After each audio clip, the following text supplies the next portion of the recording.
ନମସ୍କାର ଦର୍ଶକ ବନ୍ଧୁ। ମୁଁ ପ୍ରଦୀପ ଆପଣମାନଙ୍କୁ ସ୍ୱାଗତ କରୁଛି ଆଜିର ଆଉ ଏକ ନୂଆ ଭିଡ଼ିଓରେ। ତ ଆଜି ସୁଭଦ୍ରା ଯୋଜନାରେ 1,23,849 ଜଣ ହିତାଧିକାରୀଙ୍କୁ ରାଜ୍ୟ ସରକାରଙ୍କ ତରଫରୁ 62 କୋଟି ଟଙ୍କାର ସହାୟତା ରାଶି ପ୍ରଦାନ କରାଯାଇଛି। ତେଣୁ ଯେଉଁମାନେ ପୂର୍ବରୁ ପ୍ରଥମ, ଦ୍ୱିତୀୟ ଏବଂ ତୃତୀୟ କିସ୍ତିର ଟଙ୍କା ପାଇନଥିଲେ ବା କୌଣସି କାରଣରୁ ସେମାନଙ୍କର ଟଙ୍କାଟି ହୋଲ୍ଡ ହେଇ ରହିଯାଇଥିଲା, ସେମାନଙ୍କୁ ଆଜି ପୁଣି ଥରେ ରାଜ୍ୟ ସରକାରଙ୍କ ତରଫରୁ ସୁଭଦ୍ରା ଯୋଜନାର 5,000 ଟଙ୍କାର ସହାୟତା ରାଶି ପ୍ରଦାନ କରାଯାଇଛି। ତେଣୁ ଯେଉଁ 5,000 ଟଙ୍କା ଆସିଲା, ଏ ବିଷୟରେ ପୂର୍ବରୁ କୌଣସି ଅପଡେଟ୍ ନଥିଲା।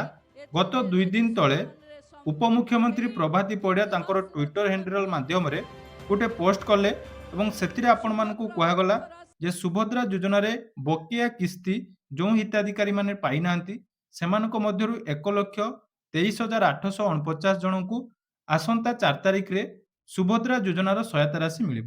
ତେଣୁ କେଉଁ ଆଧାରରେ ଆପଣମାନଙ୍କୁ ଟଙ୍କା ଦିଆଗଲା, ସେ ବିଷୟରେ ଆପଣମାନଙ୍କର ନିହାତି କନଫ୍ୟୁଜନ ଅଛି। କାରଣ ଆଜି ଆପଣମାନଙ୍କର ଏତେ ସାରା କମେଣ୍ଟ, ଏତେ ସାରା ଯାହାକି ଆପଣମାନଙ୍କର ମେସେଜ ଆସୁଛି ଯେ ଆମର କ'ଣ ପାଇଁ ସୁଭଦ୍ରା ଯୋଜନାର ଟଙ୍କା ଆସିଲା ନାହିଁ। ତ ଏଇ ବିଷୟରେ ଏଇ ଭିଡ଼ିଓଟି ଡେଡିକେଟେଡ୍ ରହିବ। ତେଣୁ ଏଇ ଭିଡ଼ିଓକୁ ଜମାରୁ ସ୍କିପ୍ ନ କରି ଆପଣମାନେ ପ୍ରଥମରୁ ଶେଷ ପର୍ଯ୍ୟନ୍ତ ଦେଖନ୍ତୁ।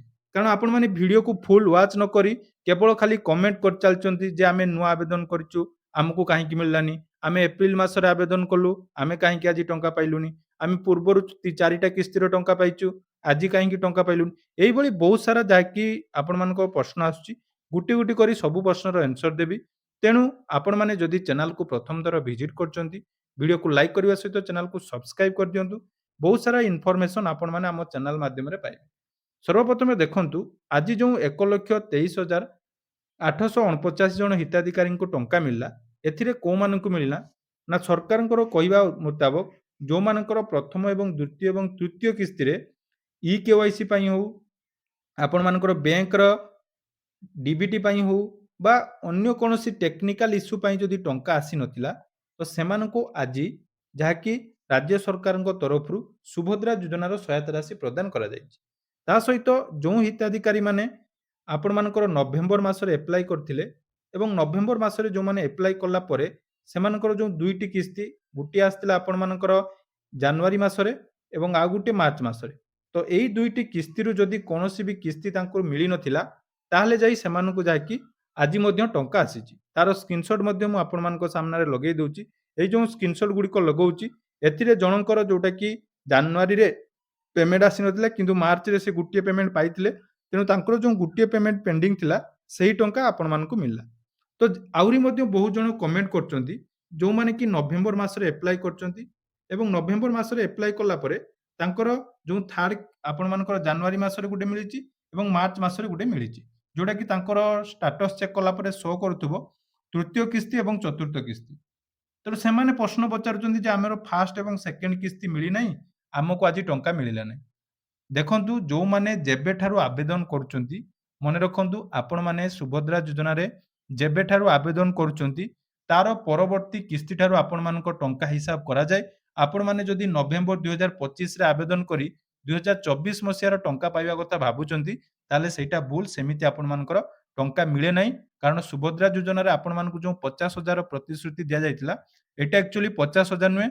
ଆପଣମାନେ ଯେବେଠାରୁ ଆବେଦନ କରିବେ ତା ପରଠାରୁ ପ୍ରତ୍ୟେକ ବର୍ଷ 10,000 ଟଙ୍କା ପାଇବେ। ସେଟା ଆପଣମାନଙ୍କର 2 ବର୍ଷ ହଉ, 3 ବର୍ଷ ହଉ ବା ଆପଣମାନଙ୍କର 5 ବର୍ଷ ହଉ। ତେଣୁ ଏଇଟା ମଧ୍ୟ ମନେ ରଖିବେ। ଏହା ପରେ ଆସିଲା ଯେଉଁମାନେ ନୂଆ ଆବେଦନ କରିଛନ୍ତି। ତ ନ୍ୟୁ ଆପ୍ଲାଏ ଯେଉଁମାନେ କରିଛନ୍ତି ସେମାନଙ୍କର ବହୁତ ସାରା କମେଣ୍ଟ ମଧ୍ୟ ଆସୁଛି ଯେ ଆମେ ଏପ୍ରିଲ ମାସରେ ନୂଆ ଆବେଦନ କରିଛୁ, ଆମକୁ ସୁଭଦ୍ରା ଯୋଜନାର ଟଙ୍କା ମିଳିଲା ନାହିଁ। ଦେଖନ୍ତୁ, ଏଇ ଯେଉଁ କିସ୍ତିଟି ଆଜି ଆସିଛି, এইটা ଆପଣମାନଙ୍କର ପର୍ଟିକୁଲାର ପଞ୍ଚମ କିସ୍ତି ନୁହେଁ। ପୁଣି ଥରେ କହୁଛି, ଏଇଟା ହେଲା ଯେଉଁମାନଙ୍କର ପେଣ୍ଡିଂ ଥିଲା। ତ ସେଇମାନଙ୍କ ମନ ଖୁସି କରିବା ପାଇଁ ଆଜି ଯାକି ସରକାର ଯାକି 1,23,849 ଜଣ ହିତାଧିକାରୀଙ୍କୁ ଟଙ୍କା ପଠାଇଛନ୍ତି। ଏବଂ ଯେଉଁମାନେ ନୂଆ ଆବେଦନ କରିଛନ୍ତି ସେମାନଙ୍କ ଟଙ୍କା କେବେ ମିଳିବ ନା ଆମର ପରବର୍ତ୍ତୀ ଯେଉଁ ଆମର ରାକ୍ଷୀ ପୂର୍ଣ୍ଣିମା ଅଗଷ୍ଟ ମାସରେ ଆସୁଛି। ତେଣୁ ସେଇ ଅଗଷ୍ଟ ମାସରେ ଆପଣମାନଙ୍କୁ ରାକ୍ଷୀ ପୂର୍ଣ୍ଣିମା ଅବସରରେ ରାଜ୍ୟ ସରକାରଙ୍କ ତରଫରୁ ସୁଭଦ୍ରା ଯୋଜନାର ଟଙ୍କା ପ୍ରଦାନ କରାଯିବ। ତେଣୁ ଆପଣମାନେ ସେ ସମୟରେ ଟଙ୍କା ପାଇବେ। এইটা ଗଲା ଆମର ନୂଆ ଆବେଦନକାରୀ ଏବଂ ଯେଉଁମାନଙ୍କର ଟଙ୍କା ଆସିନି। ଏବେ ଆସନ୍ତୁ ମୁଖ୍ୟ ପ୍ରୋବ୍ଲେମ, ଯୋଉଟାକି ରିଜେକ୍ଟ। ଯେଉଁମାନଙ୍କର ରିଜେକ୍ଟ ହେଇଛି କୌଣସି କାରଣରୁ, ସେମାନଙ୍କୁ କ'ଣ ପାଇଁ ଆଜି ଟଙ୍କା ମିଳିଲା ନାହିଁ। କାରଣ ବହୁତ ଜଣ ହିତାଧିକାରୀଙ୍କର ଚତୁର୍ଥ କିସ୍ତିରେ ଯାହାକି ଷ୍ଟାଟସ୍ ଆପଣମାନେ ଚେକ୍ କଲା ପରେ ବିଭିନ୍ନ ଇନଭ୍ୟାଲିଡ୍ ଆପଣମାନଙ୍କର ଦେଖିଥିବେ ଇନଭ୍ୟାଲିଡ୍ ରିଜିନ୍ ପାଇଁ ସରକାର ଯାହାକି ଟଙ୍କା ସିଏମ୍ ଆମର ସୁଭଦ୍ରା ଯୋଜନାର ନାଁ କଟିଛନ୍ତି। ତ ଏ ବିଷୟରେ ମଧ୍ୟ ଆଜି ଗଣମାଧ୍ୟମରେ ଯେତେବେଳେ ପ୍ରଭାତୀ ପରିଡ଼ା ମ୍ୟାଡାମଙ୍କୁ ପଚରା ଯାଇଥିଲା ସେ ମଧ୍ୟ ଗୋଟେ ବାଇଟ୍ ଦେଇଥିଲେ। ତ ସେ ବାଇଟ୍ର କ୍ଲିପ୍ ମଧ୍ୟ ମୁଁ ଲଗେଇ ଦଉଛି। ଭାବୁଛି ଆହୁରି ଲକ୍ଷେ ଯେଉଁ ଆମର ବାକି ଅଛି ତାର ଫିଲ୍ଡ ଭେରିଫିକେସନ୍ ସରିଲା ପରେ ପୁଣି ଯେତେ ଜଲ୍ଦି ଫିଲ୍ଡ ଭେରିଫିକେସନ୍ ସରିବ ସେତେ ଜଲ୍ଦି ପୁଣି ସେମାନଙ୍କୁ ମିଳିଯିବ। ଦେଖନ୍ତୁ ସୁଭଦ୍ରାରେ ଯାହା ଗାଇଡଲାଇନ୍ ଅଛି ସେ ଗାଇଡଲାଇନ୍ ଆଧାରରେ ଫିଲ୍ଡର ଯେଉଁ ମାନେ ବିଭିନ୍ନ ଜିଲ୍ଲାର ଆଜି ଜିଲ୍ଲାପାଳମାନେ ଯୋଡ଼ି ହୋଇଥିଲେ ବିଭାଗର ସେକ୍ରେଟାରୀ ଏବଂ ସମସ୍ତ ଅଧିକାରୀମାନେ ଥିଲେ। ଇସ୍ୟୁଜ୍ ହେଉଛି ଆଇଟି ରିଟର୍ଣ୍ଣସ ଆଉ ଜମି ଇଏ ଲ୍ୟାଣ୍ଡ ଇସ୍ୟୁକୁ ସଲ୍ଭ କରିବା ପାଇଁ କଲେକ୍ଟରମାନେ ବି ପ୍ରୟାସ କରୁଛନ୍ତି। ଆମ ବିଭାଗ ବି ରେଭିନ୍ୟୁ ଡିପାର୍ଟମେଣ୍ଟ ସହିତ କଥା ହେଇ ପ୍ରୟାସ କରୁଛି ଯେତେ ଜଲ୍ଦି ଏ ଯେଉଁ 5 ଏକର ଇରିଗେଟେଡ୍ ଲ୍ୟାଣ୍ଡ ଥିଲେ ସୁଭଦ୍ରା ମିଳିବନି এইটা ବହୁତ ଜାଗାରେ ପେଣ୍ଡିଂ ରହିଛି। ଏଇଟାର ଗୋଟେ ଏଣ୍ଡ ପଏଣ୍ଟକୁ ଆମକୁ ନେବାକୁ ପଡ଼ିବ। তো ସେପ୍ଟେମ୍ବର ପୂର୍ବରୁ ଯେବେ ପୁଣି ଦିଆହେବ ରାକ୍ଷୀ ପୂର୍ଣ୍ଣିମା ପୂର୍ବରୁ ସେ ପୂର୍ବରୁ ୟାକୁ ସାରିବା ପାଇଁକି ନିର୍ଦ୍ଦେଶ ଅଛି। ସେ ସେଠି ଆପଣମାନଙ୍କର କହିଛନ୍ତି ଯେ ଯେଉଁମାନଙ୍କର ଲ୍ୟାଣ୍ଡ 5 ଏକର ଲ୍ୟାଣ୍ଡ ବୋଲି ଶୋ କରାଯାଇଛି ବା ଯେଉଁମାନଙ୍କର ଆଇଟିଆର୍ ଫାଇଲ୍ ପାଇଁ ଶୋ କରାଯାଇଛି ତା ପାଇଁ ସେମାନେ ଚିନ୍ତା କରୁଛନ୍ତି ଏବଂ ବିଭାଗ ସହିତ କଥା ମଧ୍ୟ ହେଇଛନ୍ତି। ତେଣୁ ଗାଇଡଲାଇନ୍ ଅନୁସାରେ ଆପଣମାନଙ୍କର ଯୋଉଟାକି କଟାଯାଉଛି। ତେଣୁ ଏଠି ପ୍ରଶ୍ନ ଉଠୁଛି ଯେଉଁମାନଙ୍କର ଇନଭ୍ୟାଲିଡ୍ ରିଜିନ୍ ଯେଉଁମାନଙ୍କ ପାଖରେ 5 ଏକର ଜମି ନାହିଁ ଯେଉଁମାନେ ବର୍ତ୍ତମାନ ସ୍କଲାରସିପ୍ ପାଉନାହାନ୍ତି 2023 ମସିହାରେ କିଏ ସ୍କଲାରସିପ୍ ପାଉଥିଲା କିଏ 2024 ମସିହାରେ ସ୍କଲାରସିପ୍ ପାଉଥିଲା କିନ୍ତୁ 2025 2026ରେ ସେମାନେ ଆଉ ପାଠ ପଢୁନାହାନ୍ତି ସେମାନଙ୍କୁ ମଧ୍ୟ ସ୍କଲାରସିପ୍ ପାଇଁ ରିଜେକ୍ଟ କରିଦିଆଯାଇଛି। ତେଣୁ ସେମାନଙ୍କୁ ଏଥର ମଧ୍ୟ ଟଙ୍କା ମିଳିଲା ନାହିଁ।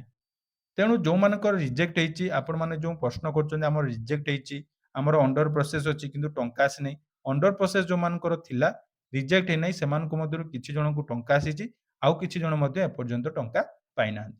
ତେଣୁ ସୁଭଦ୍ରା ଯୋଜନାରେ ଆପଣମାନଙ୍କର ଆଜି ଯେଉଁ ଟଙ୍କା ଆସିଲା ସେ ନେଇ ଆପଣମାନେ ଚିନ୍ତା କରନ୍ତୁ ନାହିଁ କାରଣ ଯେଉଁ ଟଙ୍କା ଆପଣମାନେ ଯେତେବେଳେ ପାଇବେ ସେତେବେଳେ ହିଁ ଜାଣିବେ ଯେ ଆପଣମାନଙ୍କୁ ଟଙ୍କା ଆସିଲା କାରଣ ଏଇଟା କୌଣସି ସିଷ୍ଟମେଟିକ୍ ବେସିସ୍ରେ ଆପଣମାନଙ୍କୁ ଦିଆଯାଉ ନାହିଁ।